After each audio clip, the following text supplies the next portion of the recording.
Merhabalar sevgili yengeç ve yükselen burcu yengeç, ay ve stelyum yengeçlerde dinleyebilir arkadaşlar. Hoş geldiniz sevgili yengeç burcu. Bakalım 2025 Ağustos ayında seni bekleyen enerjiler nelerdir? Bir kupa sekizlisiyle başladık arkadaşlar. Acaba nereye gidiyorsunuz diyelim. Bakalım, kılıç ikilisi, bir kararsızlık var. Şimdi öncelikle Ağustos ayında duygu dünyanda çok fazla şey değişecek sevgili yengeç burcu.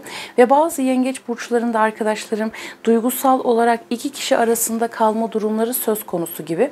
Hani burada birazcık kafa karışıklığı var. Özellikle ayın 8'ine kadar duygusal konular ile ilgili gerek aşk hayatın olsun gerek ikili ilişkilerin olsun birazcık kafa karışıklığı söz konusu olacak ama burada çok tatlı bir şey var.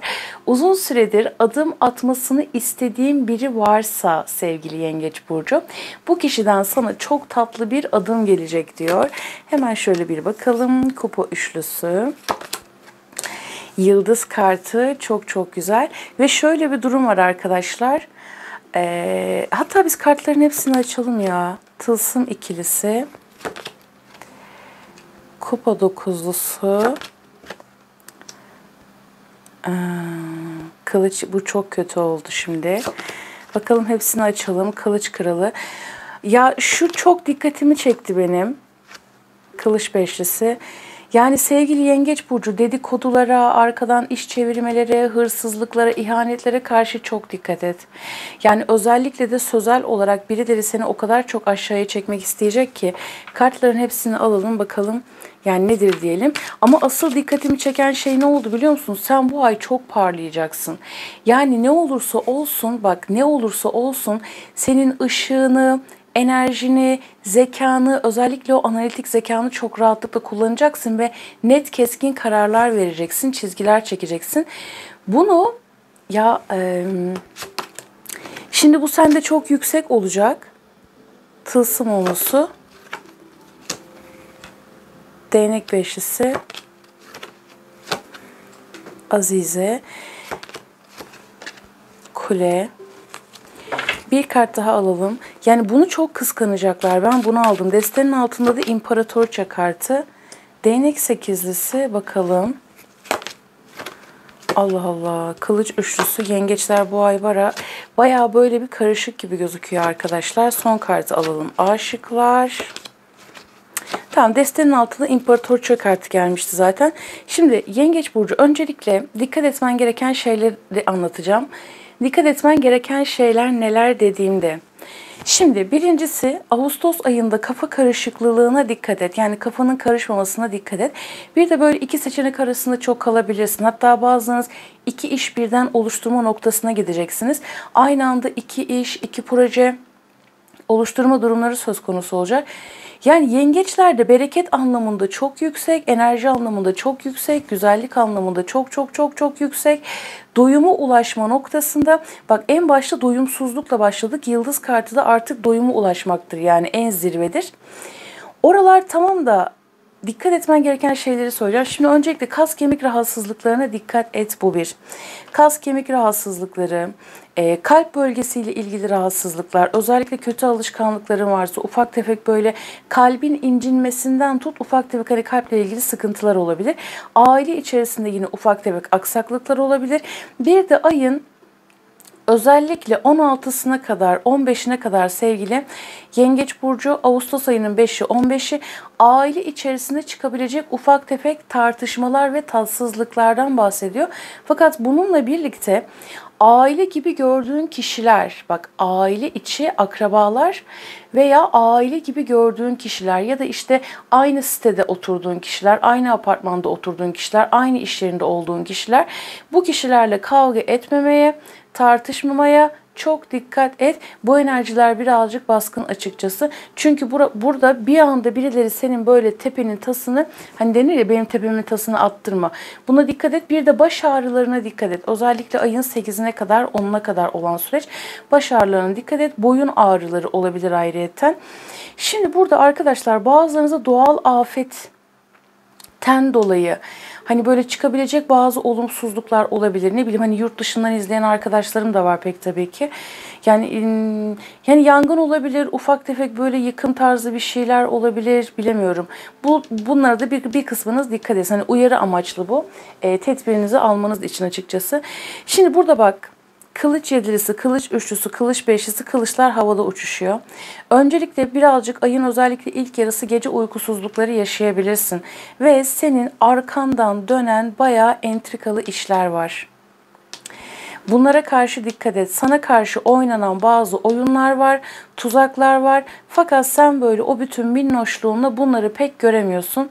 Bütün o iyi niyetinden kaynaklı olarak bunları bir türlü göremiyorsun. Yani böyle canım cicim alırım seni severim işte hadi şunu yapalım bunu yapalım gibi yani bunu büyütebiliriz. Her yüzüne gülene inanma sevgili Yengeç Burcu. Arkandan dönen bazı işler var, bazı yalanlar var. Dedikodular, iftiralar, bunlara karşı dikkat et. Tamam mı? Burada hatta bazılarınız kendi haklılığını ispat etmek için çok fazla çaba sarf edebilir arkadaşlar. Fakat aileden destek de var. Şimdi az önce dedim ya aile içerisinde bazı huzursuzluklar olabilir. Fakat öyle değil. İşte evladın vardır, kızın vardır, aile içerisinde seni sevenler vardır, kardeşlerin vardır. Onlardan destek. Hani aileden kim seni seviyor, kim seni sevmiyor bunları zaten bilirsin. Ona göre kendini ayarla sevgili Yengeç Burcu. Bir de burada iş yerinde yani çalıştığın ortam, hayatının geneli tamam mı? Çünkü bazı arkadaşlarım yani şu an iş arayanlar var, kendi işine sahibi olanlar var. O yüzden herkes kendi durumuna göre dinlesin arkadaşlar. Şimdi burada çok dikkat çekeceksin. Yani yıldız kartı ile birlikte sevgi dolu oluşun, doğurganlılığın, üretkenliğin, güzelliğin, işte potansiyelin, enerjin, özellikle sanatsal konularla ilgileniyorsan, bunlarla ilgili bir şeyler yapıyorsan her anlamda çok dikkat çekeceksin ve durduk yere sana düşman olan kişiler olabilir. Bunlara karşı da dikkat et. Fakat burada ne yaşarsan yaşa. Gerek hanımefendi olsun gerek beyefendi olsun. Sana destek olacak olan kişiler var. Hatta bazılarınızda bazı yasal konular da olabilir. Özellikle burada bu tatsızlığı yaşarsanız arkadaşlar değnek beşlisi yani rakipler, düşmanlar resmen bir hengamenin içerisinde sıkı bir mücadele veriyorsun. Avukatlık durumların olabilir, mali müşavir, muhasebeci gibi durumların olabilir. Ya da işte herhangi bir konuyla ilgili yetkili birinden destek alman gerekiyor olabilir. Bu konuda sana destek gelecek. Tamam. Ve seni burada haksızlık içerisine sokmak isteyenler, bakın sözel olarak daha çok bunlar. Hava etkisi çok fazla. Sözel olarak yani bir iftira, çalıntı, hırsızlık, her türlü çalıntı, hırsızlık. Bir fikrin varsa çalınabilir. Keyfin, huzurun kaçırılabilir. Dikkat et sevgili Yengeç Burcu. İşte ne bileyim demediğin bir şey, söylemediğin bir şeyi söylemişsin gibi yapabilirler. Bunlara karşı dikkat et. Ama burada ben seni gayet böyle keyifli ve olayları çok iyi yönettiğini görüyorum. Zaten haklı olduğun konuda haklılığını ispat edeceksin. Ve burada şöyle bir durum var. Yani inanılmaz bir vizyon genişliği var. Akış sana o kadar çok güzel gelecek ki bilgi akışı gelecek. Eğer bir konuyla bir işle ilgili delil elde etmek istiyorsan bunu da alacaksın. Senden çalınan bir şeyler varsa bunu da aynı zamanda alacaksın. Kötü enerjiler var fakat bu kötü enerjilerin sen çok çok çok daha üstesindesin. Bir de burada arkadaşlar hani kariyerle ilgili bazılarınızda aile içerisinde miraslı konular, alacak verecek konular, ufak tefek tartışmalar çıkabilir. Özellikle Ağustos'un 5'ine ve 15'ine kadar olan süreç dikkat et. İşte ne bileyim çalışmayan biriysen komşularla bu sıkıntıyı yaşayabilirsin. Dediğim gibi herkes enerjiyi kendi hayatına göre alsın arkadaşlar. Çok çaba sarf ediyorsun, çok emek sarf ediyorsun, çok çalışıyorsun. Bir de burada şöyle bir durum var. Hissel olarak o kadar böyle hislerin yüksek olacak ki hani olabilecek olan şeyleri öncesinden zaten hissedeceksin. Kim sana ne yapmış, kim sana ne yapabilir. Yani bak doyuma ulaşma noktasında hani diyoruz ya vahiy, o akışın gelme noktasında, karşına olayların çıkma noktasında, görme duyma noktasında. İşte Ayşe Fatma çıkıyor bir köşede mesela seni çekiştiriyor örneğin. Pat duyacaksın, pat göreceksin ya da karşına çıkacak ya da rüya yoluyla senin karşına çıkacak. Bu yüzden rahatsın ve ben seni burada zafer kazanıyor olarak görüyorum. Yengeç Burcu. Tamam. Yani ne kadar böyle rekabet ortamının içinde olursan ol. Ne kadar böyle bir de bu şöyle bir durum var ya. Hani burada cıvık yani bu insanlar cıvık. Bak cıvıklar. Seviyeleri düşük cıvıklar. Cıvıklar, işte onlar cıvık oldukları için sen böyle çok üstte kalıyorsun. O yüzden ben seni zafer kazanan olarak gördüm açıkçası. Ama hani böyle yüzüne gülüp de hani bir açığını arayalım, şöyle yapalım, böyle yapalım diyenlere de çok dikkat et. Hani seni böyle hani işte siz onu öyle görüyorsunuz ama bakma sen onun öyle olduğuna, işte aslında bu öyle falan filan gibi böyle bir takım şeyler dönebilir. Ama bunların üstesinden geleceksin. Ve burada her gelen habere inanmamaya da dikkat et. Her gelen habere inanmamaya da dikkat et. Şimdi bununla birlikte aşk anlamında beklediğim bir haber varsa, beklediğim bir teklif varsa, özellikle 6'sı, 16'sı, 26'sı, fakat ben bunu daha çok ikinci yarısı sonrası aldım arkadaşlar.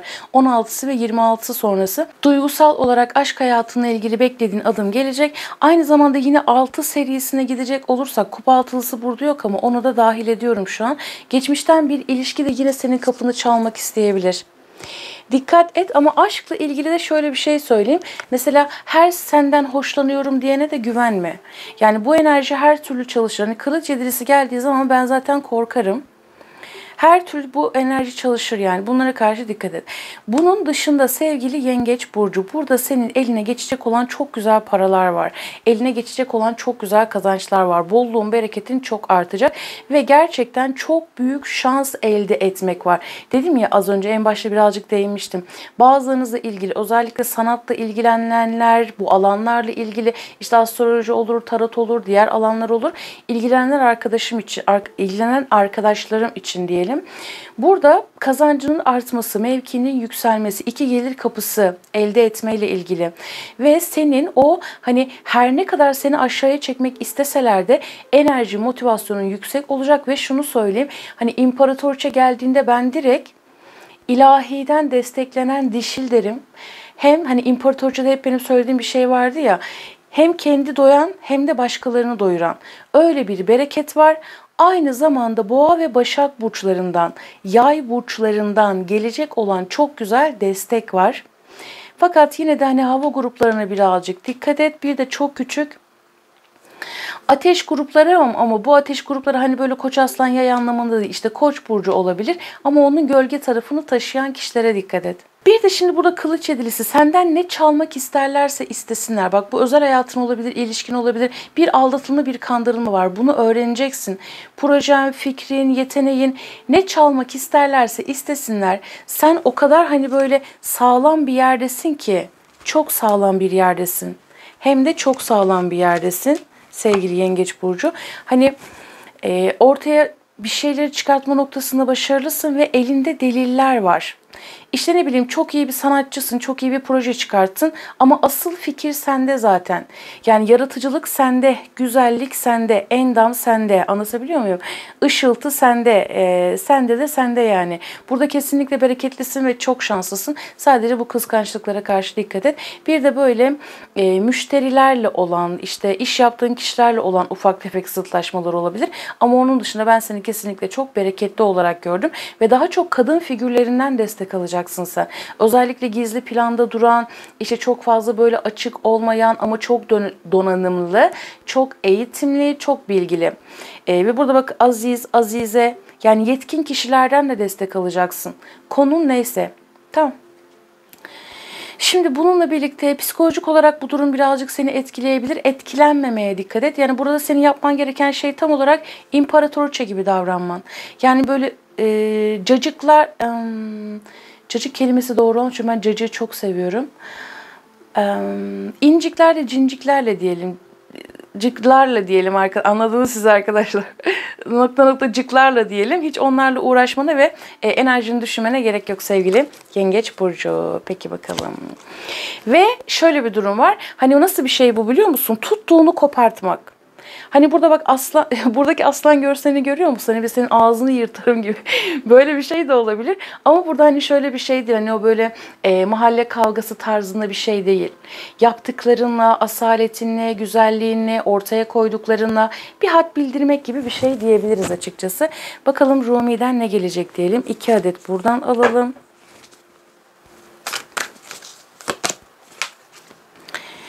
Dinarların yedilisi, yarın deme, nice yarınlar geçti. Arkadaşlar bazılarınız için bu sınav olabilir. Hani çünkü bak şimdi senin ortaya koyman gereken bir fikir var. Atman gereken bir adım var. Başlatman gereken bir şey var. O ne dedi, bu ne dedi, şu ne dedi, kabul görür mü, öyle olur mu, böyle olur mu gibi gibi gibi. Hayır, direkt yap diyor. Yani Ağustos ayında diyor ki sana direkt yap. Bir de burada bazılarınız etkinliklere katılabilirsiniz, kutlamalara katılabilirsiniz. Orada da çok dikkat çekmek var. Kadehlerin 8'i. Zaten kupa 8'lisini en başta da almıştık. Ey aşıklar, dünyayı terk etme zamanı. Cennetin davulu ruhumun kulaklarında çınlıyor. Kalbinin sesini dinlemek ve ruhunun derinliklerine inmek senin için çok önemli olacak. Zaten hisler oldukça kuvvetli demiştim sevgili Yengeç burcu. Peki bakalım başka neler gelecek diyelim. Şu karta bir bakalım arkadaşlar.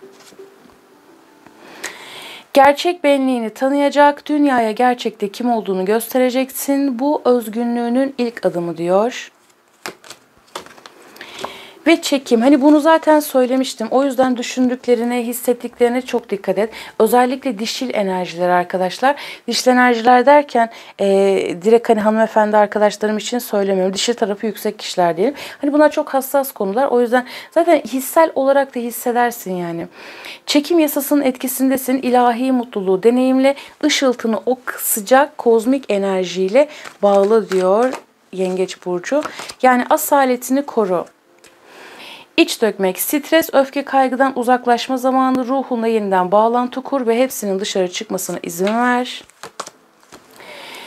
Üçüncü gözünün engelini kaldır ve güçlendir. İçsel bilgiliğe ve spiritüel farkındalığa odaklanmanın zamanı geldi. Tamamen kalbine odaklanmak ve hislere güvenmek, kaynakla bağlantı kurmak çok önemli olacak senin için. Her şey güzel kalbine göre olsun. Zorun kolaylaşsın. Görüşmek üzere. Hoşça kal.